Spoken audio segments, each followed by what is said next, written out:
The day the cloth exposed the governor, the entire village stopped breathing. And it all began with a girl nobody thought was important. Her name was Amina Okoye. She was born on March 12, 2004, in the small riverside town of Ochuama in Delta State, Nigeria. A town where secrets traveled faster than canoes on the Niger River. Where politicians made promises under bright banners and forgot them before the ink dried. Amina was the daughter of a widowed weaver named Mama Ifyananya. Their house was built of red clay and hope.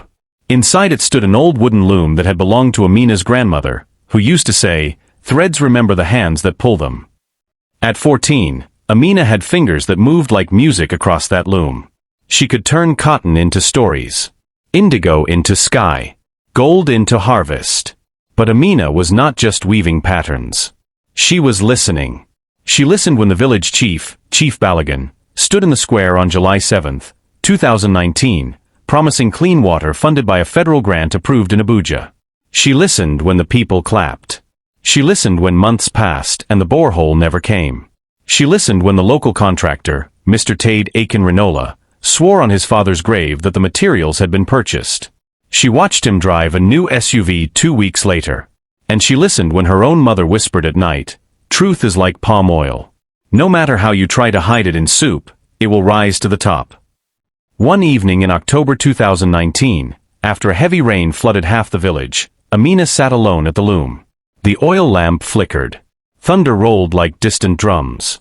She remembered every promise, every denial, every performance in the public square. And she began to weave something different. Instead of the usual geometric patterns, she wove symbols. Tiny, almost invisible marks stitched between colors. For every lie she had heard, she tied a knot in the weft. For every broken promise, she changed the tension of the thread. She did not know exactly what she was creating. Only that her hands felt guided by something older than fear. By December 2019, the cloth was finished. It shimmered strangely under light. Blue, gold, and deep red. At first glance, it looked like any ceremonial wrapper. But when held under the midday sun, the patterns shifted. The knots tightened and formed shapes. Faces. Mouths. Words. The first time she noticed it was an accident. Her friend Chika had come over.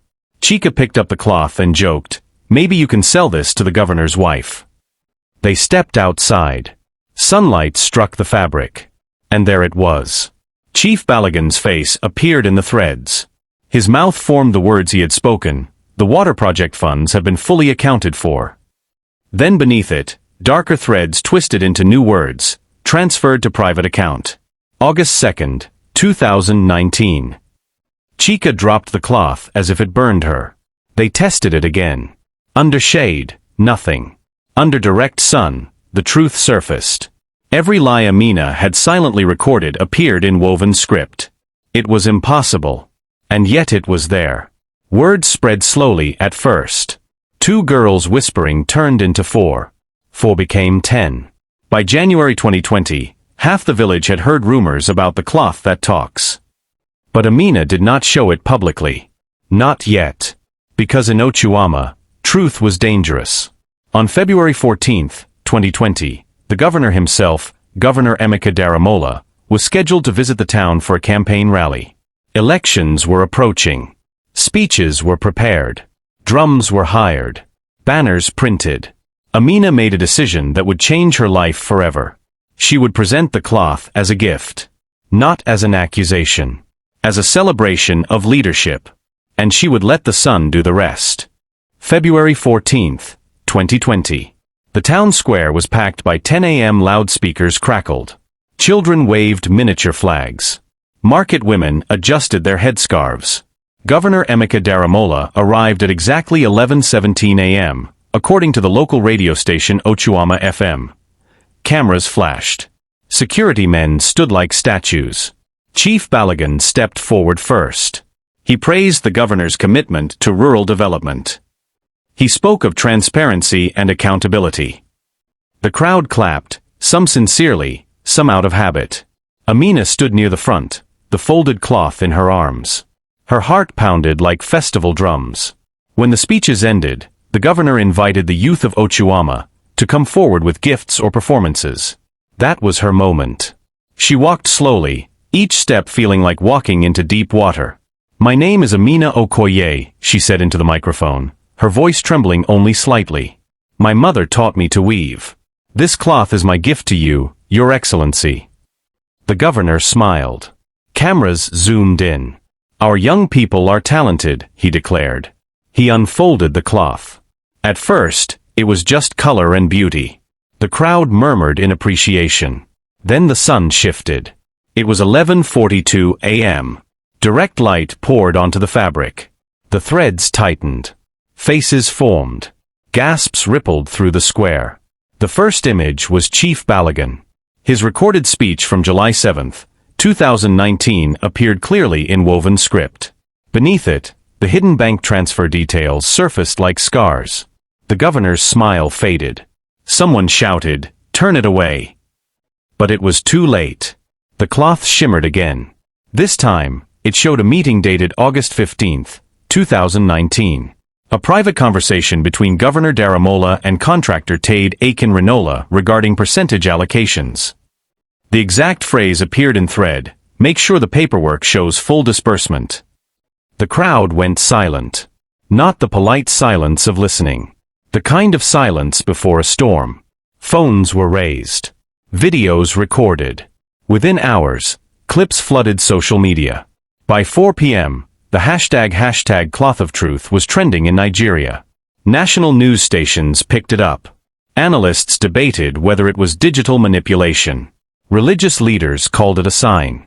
Activists called it evidence. But no one could deny what thousands had witnessed in broad daylight. By February 20, 2020, the Economic and Financial Crimes Commission announced an investigation into the Ochuama water project. Chief Balagan resigned on February 28. Contractor Akin-Renola was arrested on March 3. Governor Daramola denied everything. He claimed sabotage. He called the cloth theatrics. But like palm oil, truth had risen. And at the center of it all was a 16-year-old girl who never raised her voice. Reporters traveled to Ochuama. They interviewed Amina on March 10, 2020. She said only one sentence that would later be quoted across newspapers. "I did not create truth. I only refused to ignore it." Her life changed overnight. Invitations from universities. Offers from art galleries. Threats from anonymous numbers. Because exposing lies is one thing. Living after exposure is another. By April 2020, Ochuama had changed. Construction of the borehole finally began on April 12. Clean water flowed by June. But Amina's house no longer felt safe. On April 18, a brick was thrown through their window at midnight. No one claimed responsibility. Mama Ifyananya held her daughter and whispered, "Light attracts both butterflies and moths."